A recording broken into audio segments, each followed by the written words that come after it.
Aéla restait tendue vers la mer, jeune femme belle et immobile, les yeux fixés sur l'horizon.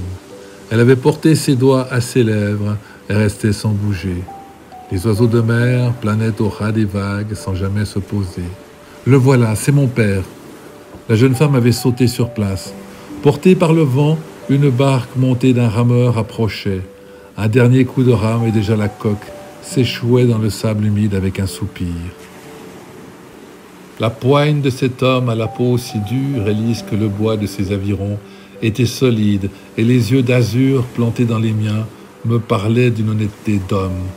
On apprend tant de la poignée de main de quelqu'un, bien plus que des discours dont certains usent pour cacher leur fausseté.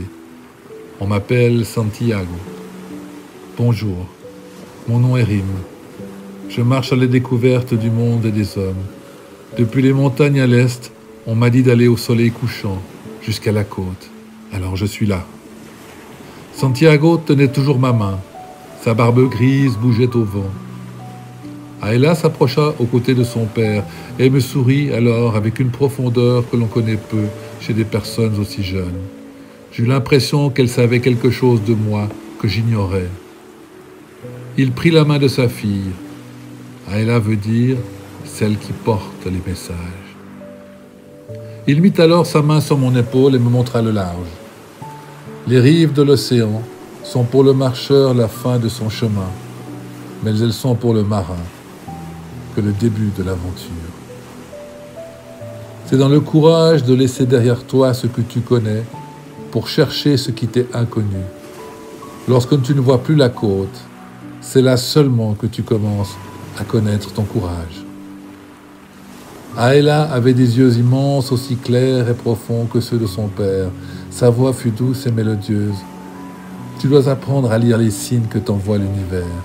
Tu dois t'apaiser, écouter ce qui résonne en toi. Tout est dit à qui sait écouter.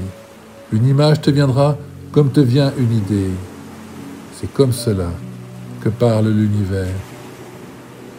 Le soleil couchant nous offrait un spectacle grandiose et puissant.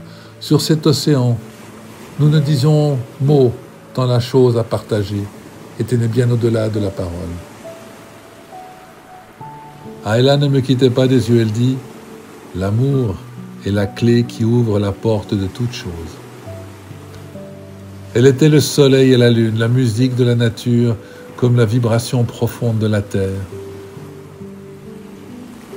J'eus l'envie soudaine et impérieuse de toujours rester ici, dans sa lumière. Santiago me dit alors, « Jeune Rim, pourtant demain tu partiras le long de la côte, jusqu'à trouver un port.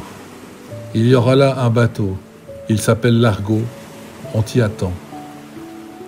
Si tu le veux, tu t'embarqueras, et tu iras à la découverte des mondes et des peuples qui les habitent. Ce que tu en ramèneras ne dépendra que de toi. L'or qui brûle les yeux et les cœurs des hommes ou la sagesse des étoiles. Seul toi pourras le décider.